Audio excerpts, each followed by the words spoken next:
What is up, everybody, and welcome to Celtics Talk Weekly Postgame Live. I'm your host, Seamus Zarlingo, aka Celtics Every Day. I'm solo showing yet again here for the Celtics on this very postgame show. Celtics versus Magic for a second straight game. Another opponent where we have two games in a row, and the Celtics, both opponents, they take care of both of them today on the Garden floor. Sunday matinee matchup.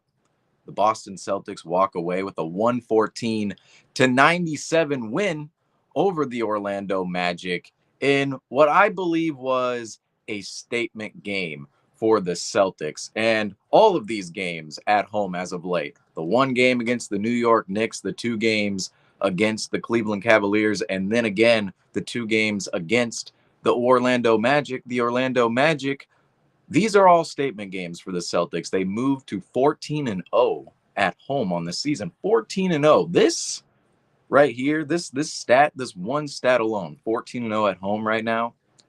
This is getting me excited for a potential championship because that kind of home resume, that's what championship teams often lean on. Now, there are a bunch of other intangibles in which go along to being a championship level squad and ultimately completing the path to going to not only the finals, but winning the finals. As we saw 2 years ago, the Celtics were able to make the finals, couldn't come out with the Larry O'Brien trophy. However, being good at home, consistently winning at home, taking care of business at home, that's what championship squads do. We've seen Denver last year. They were a squad, and now they have their altitude, and they're going to have home court advantage to the max no matter whether they have a good team or not. Same with Utah. However, last year with that squad, they were a dominant home squad, and they hardly lost at home in the playoffs, if it ever happened. And the Celtics being 14-0 at home up to this point in time against primarily Eastern Conference opponents. That's another thing, too. We have not faced any Western Conference opponents, which to me doesn't really matter because the West, we're going to have to face one team out West in the playoffs. One team. The best team out West. It's going to be Denver. It's going to be Minnesota. Probably one of those two teams, quite honestly. It could be, who knows, Phoenix, if they get healthy, of course. But right now, the Celtics, as always, they're only going to have to face one team out West. But out East, first round, second round, third round, Eastern Conference Finals, three opponents, right? Three Eastern Conference teams. And so far, against primarily Eastern Conference opponents, who we're going to see three of in the playoffs and not one, like the West, the Celtics are taking care of business, not only in their record, 20-5, their record overall, but at home. 14-0 at home, and especially the last two home wins. I believe many around Celtics Nation, including myself, and I know some others who are usually here on the program, on the post-game show, they were probably thinking, man, the Orlando Magic back-to-back home games, and we're still undefeated. This, coming in 12-0, this may be the end of the road. Who knows? They were 4-0. The Orlando Magic were 4-0 in the last four games against the Celtics. And turns out the Celtics come in this weekend on Friday, on Sunday, they take care of business, and they do it in similar ways, as well as, I want to pull up the lead tracker. I always pull up the lead tracker early on in the show. The lead tracker for today's game looks like such. The Celtics completing a 33-point turnaround late in the fourth quarter there. They completed a 25-point turnaround in the first half, or sorry, yes, did I say 23-point turnaround or 33? 33-point turnaround. Sorry if I misspoke the first time. Not sure if I did or not, but 25-point turnaround in the first half, and then 33 eventually coming late in the fourth, and then they pull it out eventually, 114-97. But the Celtics, similar games, similar statements from Friday to Sunday. The Orlando Magic, both games, Friday and Sunday, they get out to a bit of a hot start, and they make the Celtics look a little bit sluggish. And I think many of us maybe felt today, looking at this game coming in, it was a 3 o'clock game on a Sunday. The Patriots are playing the Chiefs down in Foxborough. A lot of people, even though the Patriots not that great this year, still a lot of people paying attention to them. And it felt as if maybe the Celtics, this was a spot in which they could have potentially come out sluggish in. And that just wasn't the case after the second quarter, or during the second quarter, rather. And then throughout the rest of the game, the Celtics took hold of this game, especially there you look late in the fourth quarter when the threes started to fall. When the threes started to fall, and we've talked about it on this post-game show before with this team, if they're hitting their 3-point shots, which often nights, they're not great, or they're somewhere in the middle. They're not great or somewhere in the middle. That's a reality of this team at this point. However, you see on other nights, like tonight, or like today rather, the Celtics make 17 3-pointers, and a lot of those come in the fourth quarter. Many of them coming from Jaylen Brown, who had 17 fourth quarter points.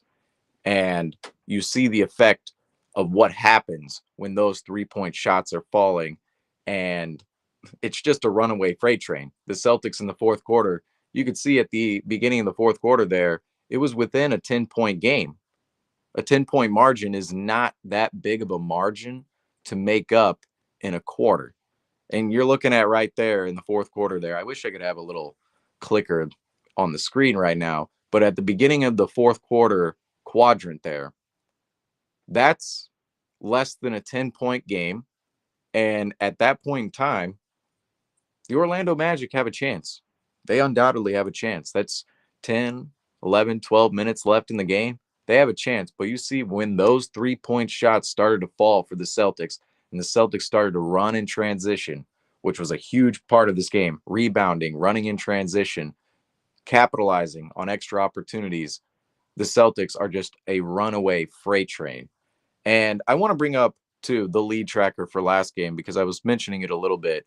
On Friday, this is what the lead tracker looked like on Friday. A little bit similar, although the Celtics not so much of a runaway freight train in the fourth quarter as they were in the second quarter. But you see similar stories between Friday and Sunday for the Celtics. And, of course, this lead tracker being on Friday. But this game, I believe, was very much a statement game for the Celtics, as Friday was, because of all the reasons I just mentioned, but also what the Celtics didn't do well down in Orlando, they did well against the Magic in this game and on Friday. Transition in Orlando, the the Celtics were absolutely awful in transition. And I know that was an afternoon game. It's on the road. It was at the end of a stretch in which the Celtics were on the road for a couple of games. And I know that could be written off just a little bit.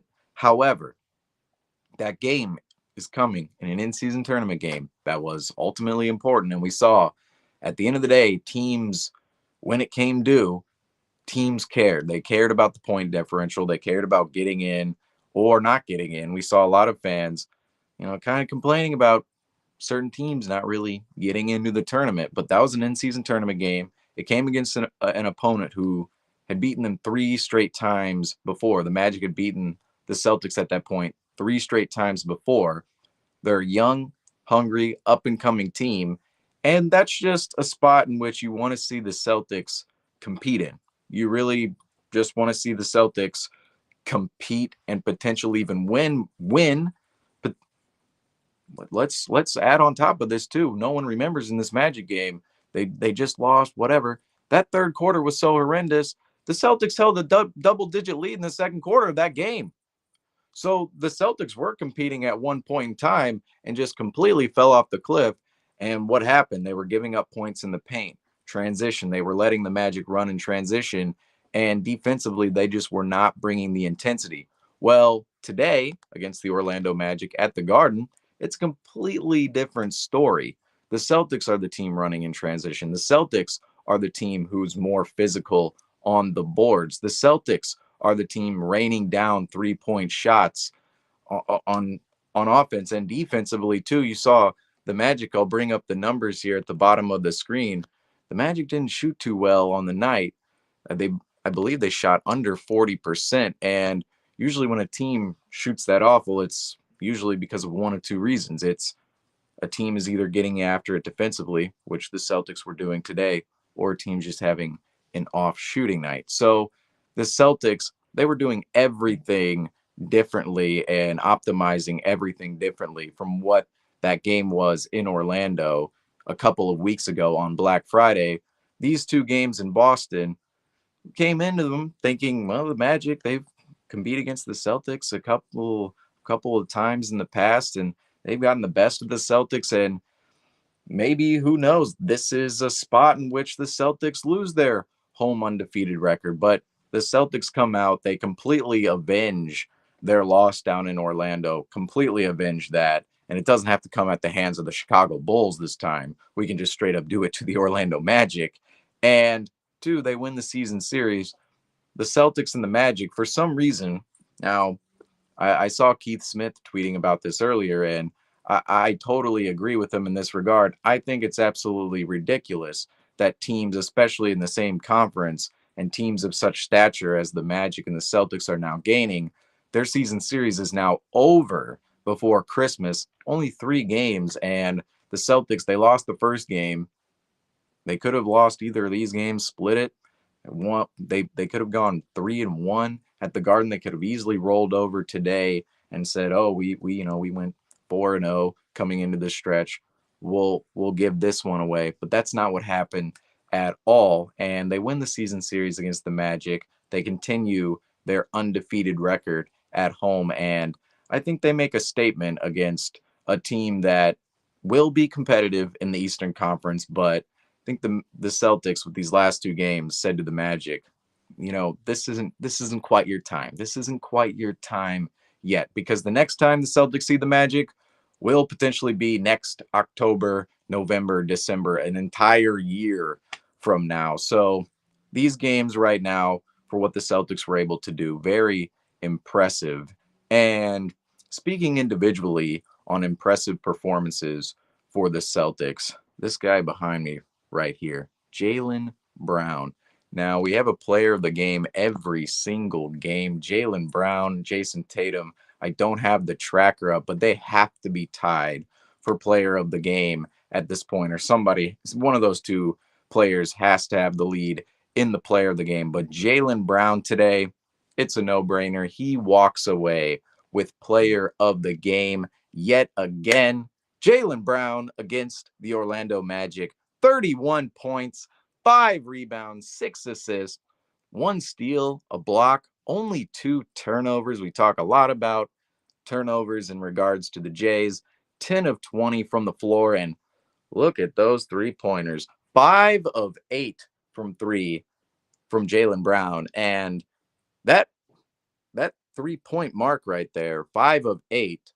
This is the type of performance you see from Jaylen Brown when he's making his 3-point shots. 31 points. Jaylen Brown can get 20 on any night, but we often see the last couple of games. I'm not even sure Jaylen Brown made 2 threes the last 2 games. I want to say he was like 1 of 10, maybe. I believe he was 1 of 5, 0 of 5. I may be wrong on this. I hate speculating stats, but I noticed Jaylen Brown not exactly putting up 3-point numbers the last couple of games, but everywhere else, he's playing quite efficiently. Yet tonight, 31 points, and you see 5 3-pointers on the board for Jaylen Brown. When those threes are falling, this is the type of performance we can see. And let's discuss this aspect of Jaylen Brown as well. 6 assists on the night, 2 turnovers. Only 2 turnovers for Jaylen Brown, yet 6 assists. I want to see the internet. I want to see Celtics Nation praise Jaylen Brown just as much right now for this stretch that he's on as they did trash him at the beginning of the season for what was admittedly, and I think Jaylen Brown will say it as well, he came out a little bit flat. He came out a little bit flat for the season. And guess what? A lot of guys come out flat. You don't play basketball for a long time in that setting, in front of 20,000 fans, in front of, other competing athletes against competing athletes in an organized setting like such. A lot of guys get run-ins in the off season and in training camp. However, it's just not the same animal as NBA basketball, the NBA regular season, and of course, later on down the line, the NBA playoffs. So the fact Jaylen Brown signed a $304 million contract over the offseason, which, I'm just going to say, if somebody signs that type of deal over an offseason, I expect them to celebrate just a little bit. Go out, go on vacation, go somewhere, do something. I'm $304 million. Jaylen Brown, you've made it in life. You've made it in life. Go out and celebrate. I'm not surprised that Jaylen Brown came out this season just a little bit flat. And now we're seeing in December, a month and a half into the season, we're playing consistently. The Celtics are playing consistently. You see us on this post game consistently every other night. We're getting our rhythm in. I'm getting my rhythm in just as these players are, right? Jaylen Brown's getting his rhythm under him. 31 points, 5 rebounds, 6 assists, 5 of 8 from 3, 10 of 20 from the floor. And I wish we had game film to pull up, because some of the game film he's putting up is just nasty. It's just indescribable. It's indescribably nasty what he's doing to defenders at this juncture. And I really don't think Jaylen Brown is getting enough praise for cleaning up his turnovers, increasing his assist numbers, and ultimately looking like the player we all know he can be. And Jaylen Brown, at this point in time, it's December, I will say, still a couple months away from the playoffs. Everybody's got to stay healthy, but doing all the little things, gaining the rhythm, and just, of course, seeding over time, right? Putting up wins on the board. What Jaylen Brown is doing for the Celtics right now, he's player in the NBA. He's amongst the elite. He's a top 15 NBA player, in my opinion. And today against the Orlando Magic, this is no, people, I don't know if people really fully conceptualize this yet around, the NBA conversational sphere on the internet, the community, right? The Orlando Magic are good. This is no, oh man, they're just starting the season hot and you know, they'll fade off into the abyss, and they'll fade off into the lottery, or they'll fade off into the play-in. This Orlando Magic team is deep, young, hungry, competitive, and real. And this game is no pushover game. We're not facing the 14th seed. We're not. This was an important game. These last two games were important. Jaylen Brown and Jason Tatum too. I'll get to Jason Tatum later, but they were able to come out, establish themselves, and make a statement for not only the team, but also themselves being potentially the best players in the Eastern Conference. And this was a big game this Sunday. And Jaylen Brown came out 31 points, 5 rebounds, 6 assists, 1 steal and a block. Like I said, only 2 turnovers, 10 of 20 from the floor, 5 of 8 from 3. But I can't give enough praise to Jaylen Brown for what he's done lately, because it's been spectacular. The growth in his game, for me personally, I've witnessed Jaylen Brown, at least from an outsider's perspective, right? Wasn't in the building every single day. But from what I could see, right? Jaylen Brown from day one. I started my page in 2016, shortly after he was drafted, like literally a week after he was drafted.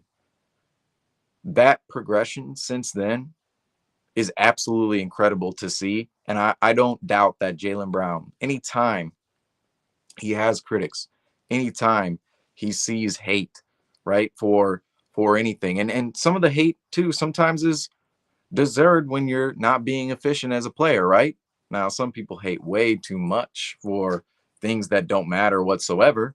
But when a player is being inefficient in a certain category, sometimes some of the hate is deserved. Any of that hate for Jaylen Brown, I always believe he's going to come back. I always believe he's going to be more efficient, he's going to be better, and he's going to come back stronger. And we see right now with Jaylen Brown in December, he's getting his rhythm, he's getting his flow under him, and he's I'm just saying this right now. Why can't he make a case for MVP? Jason Tatum, we talked about him. I talked about him on my page potentially making a case for MVP because he was player of the month, right? He was player of the month. Let's talk about this real quick, and we'll jet over to Jason Tatum. Jason Tatum was player of the month October and November, right? The 2 months combined. They combined the 2 months because October is really that last week of October, so they just added on to November. The league does for that award. It's only December 17th. Why wouldn't Jason Tatum be top 3 MVP right now if he won player of the month for the first 5 weeks of the season? And we're 7 weeks in. It doesn't make any sense to me why he wouldn't be top 3 right now, and it's only Embiid, Giannis, and Jokic. Now, those guys are incredible, but Tatum should be just as much in the conversation. And Jaylen Brown, too, if he continues to put up these type of performances, which I know the three-point ball, this isn't necessarily a consistent thing from Jaylen Brown, but if he continues to put up these type of performances, why couldn't Jaylen Brown be put into the MVP conversation as well? The skill, I believe, is completely there to be the MVP of the league. Now, will he attain that spotlight at the end of the season, especially over somebody like Jason Tatum on his own team? That would be pretty tough, but I believe the Celtics right now, they have 2 MVP caliber players on their roster, and one of them tonight, Jaylen Brown, particularly spectacular. And the other one, Jason Tatum, we'll go through his stat line real quick. 23 points tonight, 8 rebounds, 3 assists, 8 of 21 from the floor, and only 1 turnover. That 1 turnover, right? Only 3 turnovers for Jaylen Brown and Jason Tatum as a whole. And that is what we love to see. That is what we love to see because literally 2 weeks ago, we were seeing games where these two were committing almost 10 turnovers a game, multiple games in a row. And yet now, against this Magic team, in which we were ravaged against a couple of weeks ago on Black Friday, this game, they only turned the ball over 3 times. Jason Tatum only commits 1 turnover. And that's just what you love to see out of the Jays. And 2, let me mention this for Jason Tatum. 4 of 6 from 3. That's quite interesting. We talk about on this post game a lot Jason Tatum's 3-point attempts. Sometimes Jason Tatum, he settles for the 3, right? This game is a little opposite of what Jason Tatum is usually putting up, right? Jason Tatum from 2 is one of the most efficient players in the NBA, specifically around the rim. He's one of the most efficient players in the entire league, right? Yet from 3, he sometimes settles for the 3, and he'll put up these nights like the other night against the Magic. He was 2 of 9, right? And you just like to see sometimes a couple of those 3-point attempts. Maybe he goes to the rack, right? And adds up a couple of more points, and not only points, potentially free throw attempts, because tonight too, Jason Tatum had 4 free throw attempts. That's usually a little bit higher for Jason Tatum. Jaylen Brown had 2 of 2 from the free throw line for Jaylen Brown. But you want to see Jason Tatum attack, right? You don't want to see him settling because he is truly an elite player when he is attacking. And we know he can hit the outside shot, and we know he can get his own bucket when the team needs it. But that's when the team needs it. Otherwise, we want to see Jason Tatum continue to go to the rack, be physical, and put pressure on defenses too for other guys, opening up other opportunities. Jason Tatum, he's proven himself to be an elite playmaker as well. So we want to see Jason Tatum go to the rack, right? And tonight, 4 of 6 from 3, only 6 3-point attempts, but you see 4 of what? 4 of 15 from 2 from Jason Tatum today. So that's that's usually the opposite for Jason Tatum. He's usually shooting very efficiently from two. And like I said, he puts up numbers amongst the league's best. And from three, he's sometimes settling. Yet today, he was 4 of 15 from two, but from three, he was 4 of 6. So those 3-point attempts for Tatum, we'll see if that number continues. I highly doubt it, but you want to see it more in the 6, 7 range, not all the way up to 8, 9, 10, 11. Maybe 8's acceptable, but anything past that, I feel like there are shot attempts where he kind of settles. And two, if Jason Tatum is chucking up 3-point attempts, I feel like the offense isn't working within rhythm as it should necessarily. So we'll see how this develops moving forward. It's really all about decision making and rhythm and who's available at what time and what rotations are thrown out. But Jaylen Brown and Jason Tatum, both of them are playing extremely well at this point in time. And moving forward in the season, you just want to see these guys continue to stay healthy, sustain this level of success, take home a couple of awards, and come playoff time, be ready to do this for 4 rounds ultimately. Another all-star on the team, though, that I feel like, why, feels like this guy should be part of a big three, right? I feel like those in the Boston, Massachusetts area believe that this is a big three, but those outside don't really call this a big three. They look at the Durant, Beal, Booker. They go and look at that big three and go, that's a big three. But I believe the Celtics have an all-star big three of their own, and that is, of course, with Kristaps Porzingis. Kristaps Porzingis, he's not going to give you gaudy stats every single night, but he's going to give you all-star production uh, at his position and for what he can do next to other all-stars. Of course, Jaylen Brown and Jason Tatum. 15 points tonight for Kristaps Porzingis, 10 rebounds, 6 of 12 from the floor, 2 of 4 from three. And Kristaps in this game didn't play last game. Now, I'm not sure if I talked about this on the post game or not. I think I did solo show 2 games ago, maybe, when Kristaps was questionable with calf tightness and then did play. I believe I was saying, hmm, um, why is this going to be an issue with Kristaps calf tightness? Is he still dealing with it? Like, he was questionable coming in, ruled in, did play. Does that mean that he's ultimately good? Is that an issue? Like, what?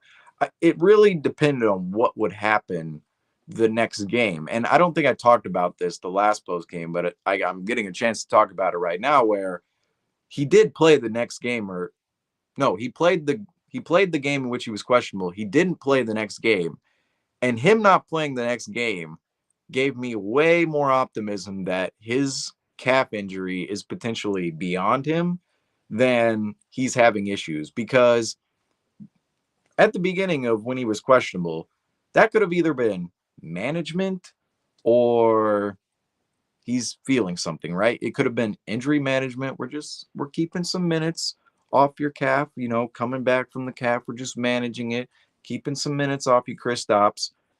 The other scenario is, oh no, my calf is tight again. And ultimately, the second game of the back-to-back, the next night, he played the first night when he was questionable. The next night, he doesn't play. And that gave me optimism that it was just management. Management, second night of a back-to-back, they were setting it up, having him be questionable the first night. Oh, maybe he's not going to play. And then the second night, boom, he's out of the lineup. And that's just management. I don't think that Kristaps, especially the way he's been playing in this game, he had 15 and 10, double-double.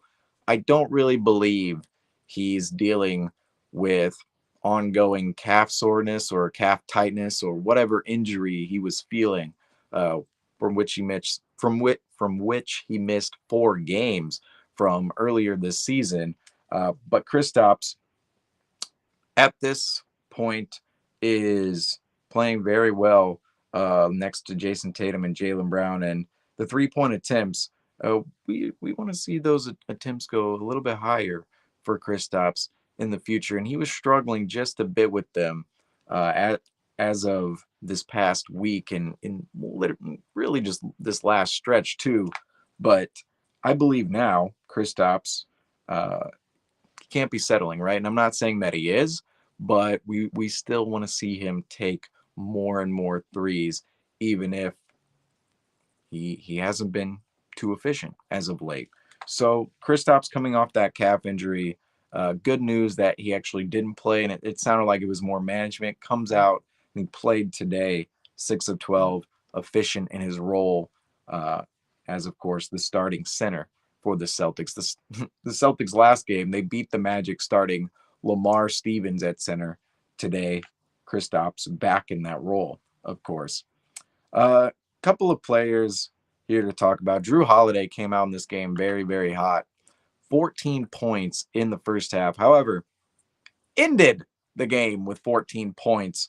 Drew Holiday did. So he didn't score in the second half, but I thought he was very effective in this game, particularly the first half. And ultimately, you're going to see stretches excuse me, you're going to see stretches where guys are effective in these portions of the game. Like you're going to have a guy be effective in the first quarter and he's going to give you a lot in the first, and then he's not really going to give you anything else the rest of the game. And of course, you want to see players consistently contributing, but if a player can give you something in a certain moment, that is still valuable to a team potentially winning later on down the line because Drew Holiday, now we of course see the Magic, the lead tracker, if we can pull it up again here real quick. The Magic, they got out to a lead here, right? However, in the first half, in regards to Drew Holiday at 14 points in the first half, I thought he set the tone for the team and was a part of that tone setting squad, which usually includes Jason Tatum, Jalen Brown, Kristaps Porzingis, usually all the starters who are making hustle plays, making the energy type plays, right? Dunks, all of that in transition, and even the bench too. Sam Hauser coming off the bench and hitting a three every once in a while. Just the plays that, of course, make the crowd go nuts. And fundamentally, teams have to do what they do, but for the star players, some of what they can do out on the basketball court in regards to their talent and making the crowd awe, that's just a different level of tone setting that we see out of the Celtics. And they just have so many uh, talented players on their team to do so. But I thought Drew Holiday was a part of that team today and just setting the tone. And of course, defensively, a lot of his numbers. It's the same story with Marcus Smart year after year. Of course, we can look into deeper, advanced defensive metrics over time, but Drew Holiday's defensive impact and numbers aren't always going to be laced on the stat board. His impact defensively is almost just as, it's almost just as valuable as somebody putting up points offensively. Yet when you make a defensive stop, they don't put deflections or they don't put, you know, they don't really, there's not a stat for how well you contested a shot or how you deterred a pass or a shot in a certain way. And Drew Holiday, the way he plays every single game, his defensive impact is known. When you watch him, you can just see it. But a lot of those plays just don't show up on the stat sheet. And that's okay because we know he's still making that impact. And offensively, if he can give you something like he did in the first half, 14 points, 14 points for the game isn't too terrible for Drew Holiday. And he gave that to the Celtics in the first half. So all of that coming in the first half. Uh, Great to see from Drew Holiday, him making an impact. And of course, game after game, just getting more in rhythm with the team and uh,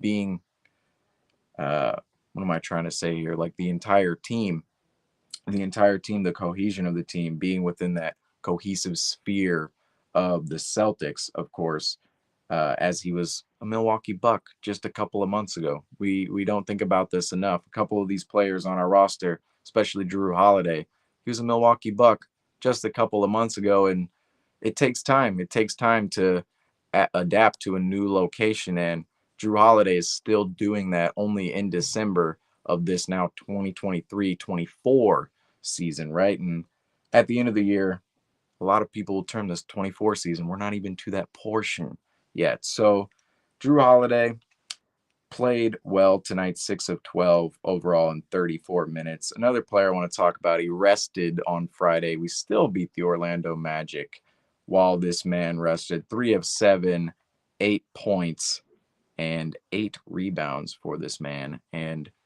I think some of you maybe know who I'm talking about. Al Horford. Al Horford, I want to see this man play forever. And if it takes resting on a Friday against the Orlando Magic, let's do it, because the impact he can give a team off the bench and his veteran leadership is unspoken. And the fact he can come out here and be the physical force that he is against a young team is very impressive. And you just can't say enough about Al Horford and the kind of effort that he brings. And of course, I'm not saying that Al Horford is some kind of crazy all-star player at this point in his career. He's this jump out of the building type of center or just super athletic, but the kind of conditioning that it takes to play this type of role every other night, even if it's a 25-minute per game role, he played 23 minutes. Uh, he played 23 minutes today against the Magic, but at 38, going on 39 years old, Al Horford, that's impressive. It's impressive to do this at that age, because it's not only somebody doing it at that age, it's somebody doing it for almost 20 years of their life, putting all that wear and tear on their body and still being able to be conditioned enough to do it at this point in time. And Al Horford, every single game, I just feel like I have to come on here and praise Al Horford, no matter what his stat line is. But 8 points, 8 rebounds tonight. He was 3 of 7 in 23 minutes and did make an impact off the bench. And of course, was a plus 19 on the night for any of those who love the stat of plus minus. So Al Horford, impactful for the Celtics.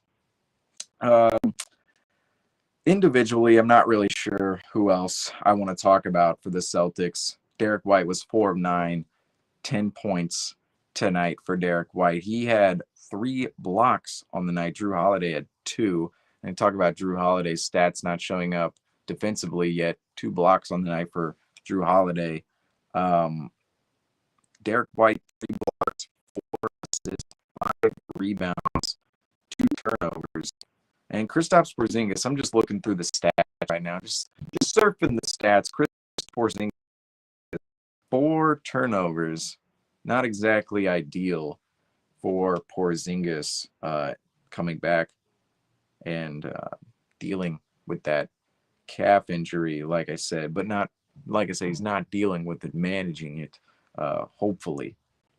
But individually, for the Celtics, talk about Brown, Tatum, Porzingis, Derek White mentioned his stat line. Al Horford went through him. Hauser, Pritchard. Kate got a little bit of a run today. 16 minutes for Kate. He was 1 of 2. Didn't put up. He was a club a trillion today, right? Club a trillions win. Usually put up 1 point or make 1 shot or take 1 field goal, and the rest of your stat line says 0, 0, 0, 0, and there's a big 1 at the beginning. So your club a trillion, and Kata club a trillion today for him. So 16 minutes, not too bad. I want to mention this too. Should mention this in regards to Kata. He was assessed a hanging on the rim technical at the end of the game with about 2 minutes left. And I'm not sure if the camera is even, this internet is working. Kata was assessed a hanging on the rim technical at the end of the game. Number 1, we were already up by 1,000,000 points at this point in time. Kata was not trying to anything. It's not like he was trying to shove in the Orlic's face. He barely even hung on the rim. It was one of those, you dunk it and you come down. And there might have been a little, okay, right? What are we doing, NBA? Keita is on a two-way deal. Now, I know this man has seen other deals in his career.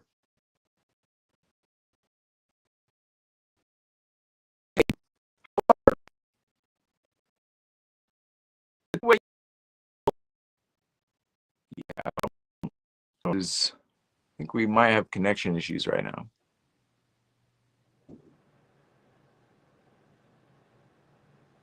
I don't know. Are we good, folks? I don't know.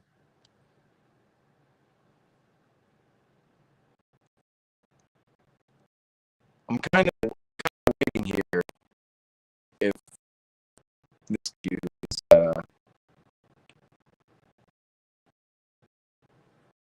problem or not, because it might be. It might be. Internet might be a problem right now.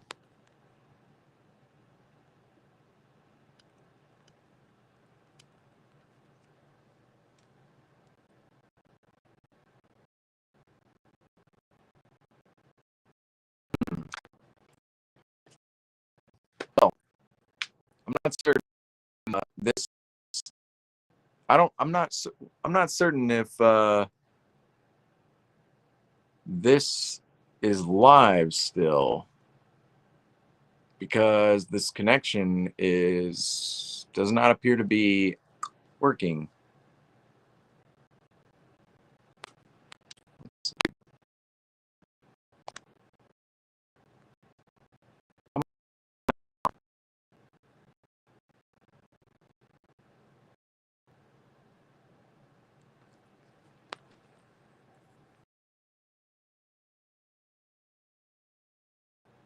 We're gonna have to. I don't know if.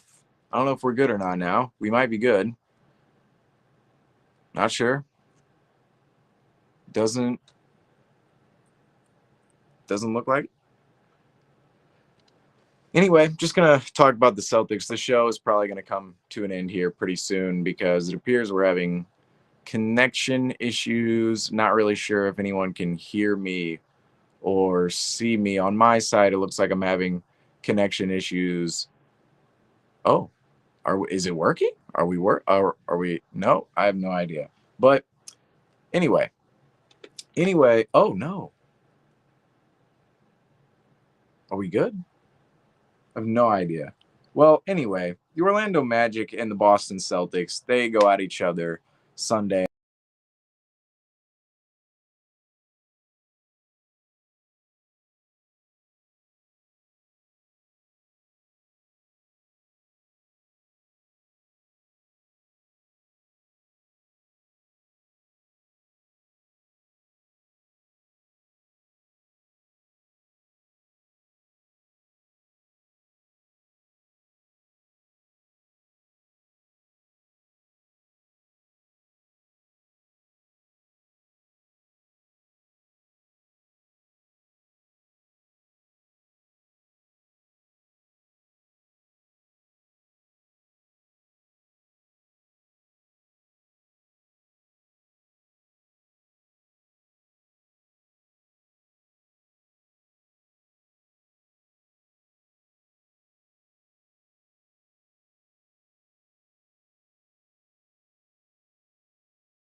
We may be back.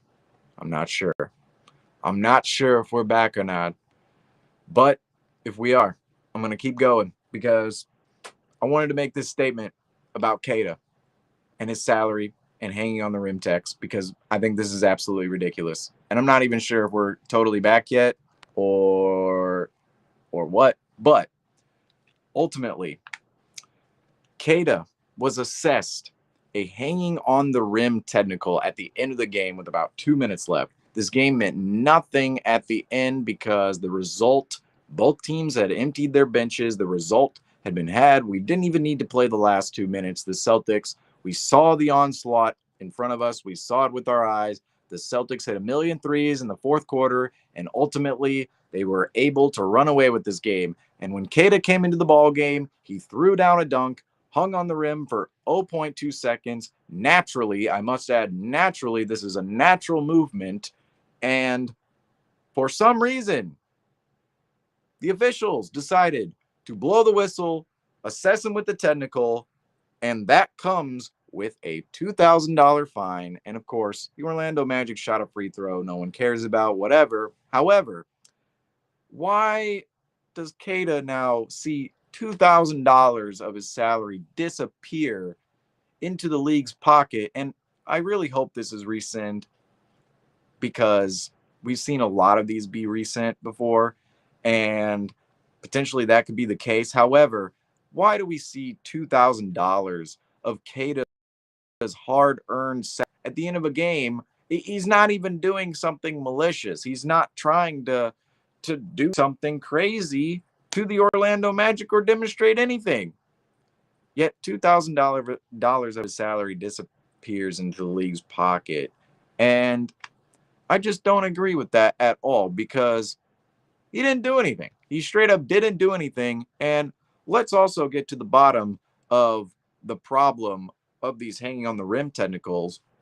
Despite the salary, despite the ridiculousness of calling them, these calls are dangerous. They're dangerous. They're completely dangerous to be calling players for hanging on the rim technicals and putting that in the mind of players that, oh, in an important, especially in important moments, right? When things are going very, very fast, we don't want players thinking, oh, if I hang on the rim for 0.2 seconds, I'm going to get a technical. Because you know what that causes? What happened in Minnesota to Jaylen Brown back in 2018 rather, where he didn't try to fall off the rim, right? It wasn't like he was trying to let go early, but if he doesn't hang on to the rim,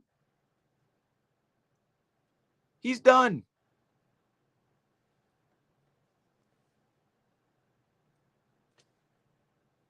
And man, I don't understand what we're doing here in the NBA with this call.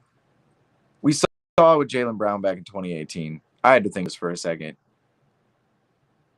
We saw that play. What happened to Jaylen Brown? He was concussed. He was almost really injured because he didn't hang on to the rim, not because he hung on to the rim. That's where I just blurted that out. I was like, wait a minute, that's backwards. He didn't hang on to the rim and was almost severely injured. Now, if he was able to hang on to the rim, which was just a bang bang play, and it was just a freak accident, right? It's not like something happened. But if he was able to hang on to the rim, he swings back, lands on his feet. That's that. But the league wants players to go and swing and just let go. What are we doing? What are we actually doing? Why are we putting this in the minds of players that they could potentially get a technical if they let go of the rim? And honestly, I would much rather a player receive a technical than breaking their leg, breaking their ankle, landing on somebody else, sustaining a concussion, all of that, right? All of it. I would much rather see a player pay $2,000 to the league. And I don't know why it's been so emphasized and implemented this year, but it shouldn't be. It shouldn't be. That's just what it should be. It shouldn't be. And Keita was the latest victim of this. We've seen Porzingis, we've seen Tatum, we've seen O'Shea Brissett. I'm sure we've seen Jaylen Brown at a certain point this year. We've seen all of these players victimized in this regard, pay fines to the league for hanging on the rim in non-malicious ways. Ridiculous. Getting to the other side of this game, though, I usually like to talk about other teams the Celtics face. And I apologize if there's a little bit of a connection issue right now. And thank you all for staying with me through the connection issues as well, to stay with the Keita rant, if it even was broadcastable through this system, as my internet appears to be lacking just a tad. But on the other side, Paulo Banchero this is why I believe the Orlando Magic are going to be the next opponent Celtics potentially in the East. The Celtics opponents in the East right now, in terms of opponents, I mean championship contending opponents, playoff opponents we're going to have to go through. It's the Milwaukee Bucks, it's the Philadelphia 76ers, it's the Miami Heat.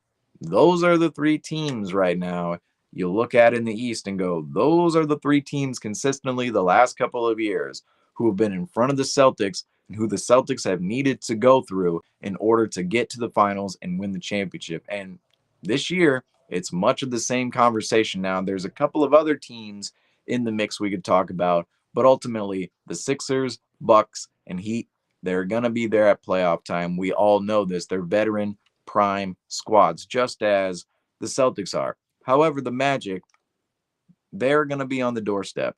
They are on the doorstep, rather, and they're going to be next. The Pacers, they're on the doorstep. They're going to be next. The Orlando Magic, the reason why, the main reason, there's many reasons, but the main reason why I believe that they're the next team in the East, Paulo Banchero. Paulo Banchero, I believe, is going to be the Magic's Jason Tatum. I believe Franz Wagner is going to be the Magic's Jaylen Brown. And I like comparing a lot of teams to just what the Celtics had and built over the years, even though maybe some of these players aren't that comparable. But it's almost like Goga Batadze. They pick up Goga Batadze. It's almost like Daniel Tice was to the Celtics, right? And Jalen Suggs. It's almost like Marcus Smart or Grant Williams to the Celtics. And Cole Anthony, too, is almost in that Marcus Smart, Grant Williams category. And I just like to compare I don't know. I just like to compare teams to what the Celtics built with a lot. But the Magic, I feel like some of the components of what the Celtics were able to build with and what the Celtics had coming up, just throw out the players, but some of the skill set and what you have within your team, I think the Magic have the pieces to potentially be a contending team in the East in the next couple of years. And that starts with their two young guys at the top, Paulo, Franz. I think potentially that's your Jaylen Brown and Jason Tatum down in Orlando. That's like the Southern Atlantic Jaylen Brown, Jason Tatum duo. And Paulo Banchero, he showed us why tonight. 19 points in the first quarter. I mean, what? 19 points in the first quarter. In the first quarter, and you saw the lead tracker twice. The first quarter was the Magic's only quarter. I mean, they dominated the Celtics for half that quarter until the Celtics were able to come back, of course, establish themselves, and then run away with the game later in the game. But Paulo Banchero, 19 points in the first quarter, 25 at half, 36 for the game, 10 rebounds on the night, and he took 30 shots, 14 of 30 as well, which, I'm going to go ahead and say is pretty efficient for a second year guy taking 30 shot attempts in an NBA game.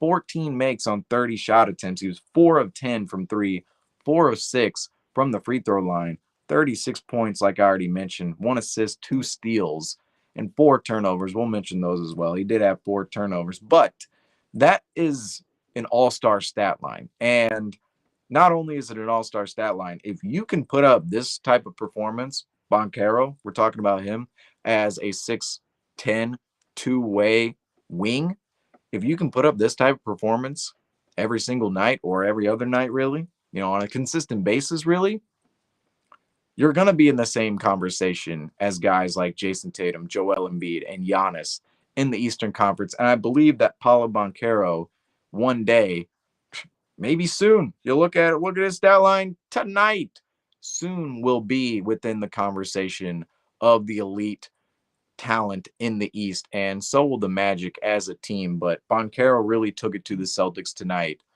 But the Celtics, like I said, made that statement and said, Banchero, we see your 36 points, 10 rebounds, and you're efficient 14 of 30 shooting on the night, but we're still the team. We're still the team to beat. We're still the team to beat right here.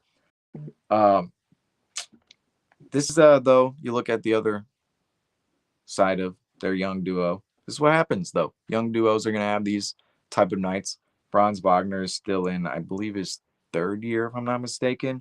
Banchero in his second year. They're still going to have nights in which they don't look up to par or consistently look like who they are, right? As young guys. Tonight, 8 points, 8 rebounds, 8 points, 8 rebounds, 6 assists for Franz Wagner. He was 3 of 14 in this game. Not the best showing for Franz Wagner. He was 1 of 10. 1 of 10 in the first half. Now he's 2 of 4 in the second half. Some optimism there. And you see, this is what you like to kind of see out of, even from your young guys, but also your stars too, is that when you're having those type of off shooting nights, you do put up a stat line where you're grabbing 8 rebounds, passing to 6 assists. And just that young duo. I know this is Celtics Talk Weekly post-game show. I'm now talking about the Magic. Talked about the Celtics for a long time, but I do want to give some praise to this young Magic duo. We won't see him again until next October, November, December, maybe even January, February. If the schedule really shakes out weirdly, we could not see him again until April of 2025. Realistically, if it shaped out in that manner, we might not see the Magic again until they could be a 3 seed next year in April of 2025. Who knows? But the Magic at this point in time, December of 2023, and their young duo, they're going to be competition the Celtics have to face next. And right now, the Celtics, like I mentioned, took care of them today and took care of them this season with the season series. They're definitely on the horizon, and we saw a little bit of it today and this weekend at the Garden. Banchero and Franz Wagner putting up performances the way they did, especially Banchero today. What a showing! Outside of those two guys for the Magic have a lot of other pieces you feel comfortable about. I'm not going to go too in depth with all of these guys, but Jalen Suggs is a guy I want to talk about real quick. 13 points for him today, 5 of 9 from the floor, and 2 turnovers, 5 rebounds for Jalen Suggs, and a steal. Jalen Suggs, I when I saw the play on Friday where he blocked Peyton Pritchard and fell on his hand, I thought that was going to be I didn't think we were going to see Jalen Suggs until maybe February. The way he landed on his hand looked like how Hayward landed on his leg back in 2017. It looked that bad where his hand was like on the ground under his body, twisted around, right? And thankfully, somehow, some way, MRI comes up clean, X-ray comes up clean. Now, actually, I believe X-ray came up clean. I don't know if he had an MRI on it or not, but the X-ray came up clean.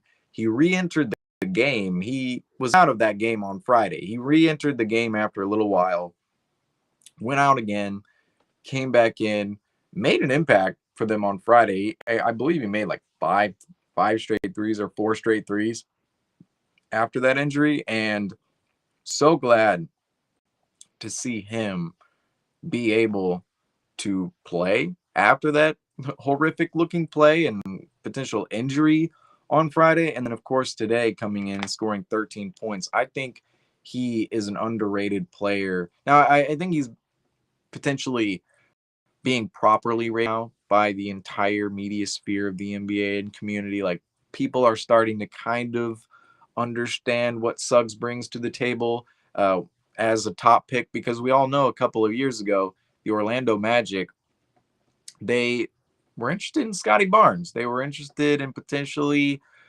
drafting Scotty Barnes, I believe 5th or 6th overall. I'm not really exactly sure which position, but the Orlando Magic were centered on Florida high school native, Florida State athlete, Scotty Barnes, right? And the Raptors, it was kind of assumed Jalen Suggs, he was going to be top 3, 4. He was going to go to the Raptors, right? And the Raptors pass on Suggs. They go with Scotty Barnes. And the Magic, they're left out of the Scotty Barnes sweepstakes, and they take Jalen Suggs in the first year of his career. It's a little turbulent, right? He's not this ultra crazy top pick who's putting up stats on a nightly basis, and we're looking at going, whoo, this man has 38, right? He's not that type of top pick. He's almost a Marcus Smart level of top pick. And obviously, as Celtics fans, we can relate to this where we know Marcus Smart wasn't this gaudy stat line type of player, this gaudy point guard, but he got the job done on a nightly basis consistently and brought a lot of value to the Celtics in an era that we're going to look back at as a big winning era. Where this era in which the Celtics are in, they've won a lot already, and I believe they're going to continue winning if, of course, some of the same players stay around the building. But we see how valuable Marcus Smart was. I believe Orlando, they may have that Marcus Smart level of player in Jalen Suggs. And I believe his energy level, his intensity, his ability defensively, they're all game changers for that team. And it's all something that teams need. You need those type of dogs on your team, right? Defensive dogs on your team who just consistently bring energy every single night. And offensively, too, Jalen Suggs, I don't see the, oh man, I'm not confident, right?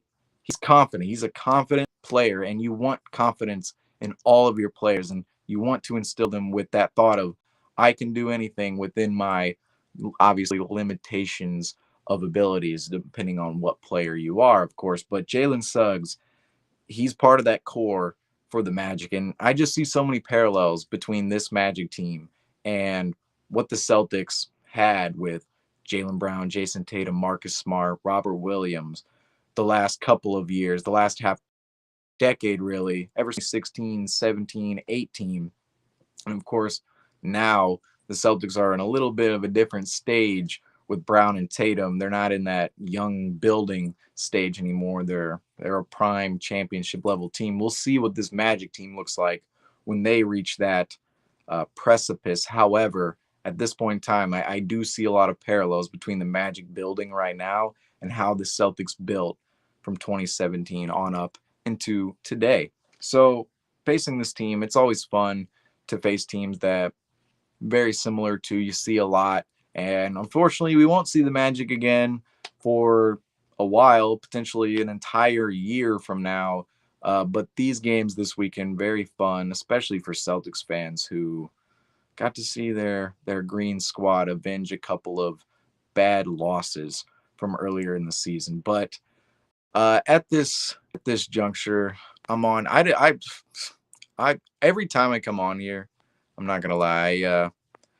I I think I'm gonna fill like 30 minutes, right? I'm like I think I'm gonna go maybe 30 minutes solo show, because don't have Ian here, don't have Franco here, no Justin, no Rob, no David right now. All of those guys will be back. They're all dealing with work. They're all dealing with finals. They're working hard elsewhere. Trust me, guys. Those guys will be back. They are hardworking elsewhere. But this solo show right here, I always think I'm going to fill 30 minutes. I never think I'm going to fill an entire hour like you see right here. But we're pretty much at the end of this hour-long segment yet again. And this upcoming, I don't want to say week, but yeah, week. We're on a Sunday. I guess the start of the week. But this upcoming week, this upcoming stretch here at the end of the December and going into the New Year's, we're going to have a lot of good content out for you guys here on Celtics Talk Weekly and the postgame show. I've been solo writing it as of late, but I trust that all of our guys will be back and we'll all be having discussions about the Celtics, bringing different opinions. I apologize for only bringing my side of the opinional sphere towards this postgame show, but for what I can bring, I hope it was good for everybody. But today, the Boston Celtics, they defeat the Orlando Magic 114 to 97 on the Garden floor. The Celtics, a month feels like it wasn't that long ago, but I posted something on Instagram about the Celtics potentially not playing another road game from November 26th all the way until December 19th. And the Celtics ended up with one road game because when I said that, the in-season tournament games weren't scheduled yet, wasn't sure what was going to shake out. And the Celtics played one road game. They lost, unfortunately. It was in Indiana. But every other game since November 26th, and I believe that was the date, could be before that. Every other game's been at home. Every game, every single game has been at home except for that one Indiana game. And finally, the Celtics, they have a little bit of a test coming up in front of them. They're going on the West Coast for a West Coast road trip. They'll take on Golden State, Sacramento, the Los Angeles Clippers, the surprising Los Angeles Clippers, I might add. And then, of course, on Christmas against the Lakers. I mean, that's going to be prime time, baby. Christmas against the Lakers. There's nothing better than that for Celtics and Lakers fans, and just, of course, the NBA community, of course. But the Celtics certainly have competition on the horizon coming up on the West Coast, all on the road. Two of them will be late night, the Warriors game coming to you. I might have 9 o'clock on the, I don't even have the time. It's at 10 o'clock Eastern time on Tuesday. And then, of course, Sacramento will be at 10 o'clock as well. However, the two Los Angeles games will be in the afternoon. But we'll have you covered here on the Celtics Talk Weekly post-game. And this hour-long segment here with me, thank you all for listening, joining, following along, and, of course, loving the Celtics just as much as I do. And I'll be on here with all the guys in a couple of days. But for now, thank you all for listening to the Celtics Talk Weekly postgame show. I am your host, Seamus Zarlingo, a.k.a. Celtics Every Day. And like I always say, signing off of here, go Celtics.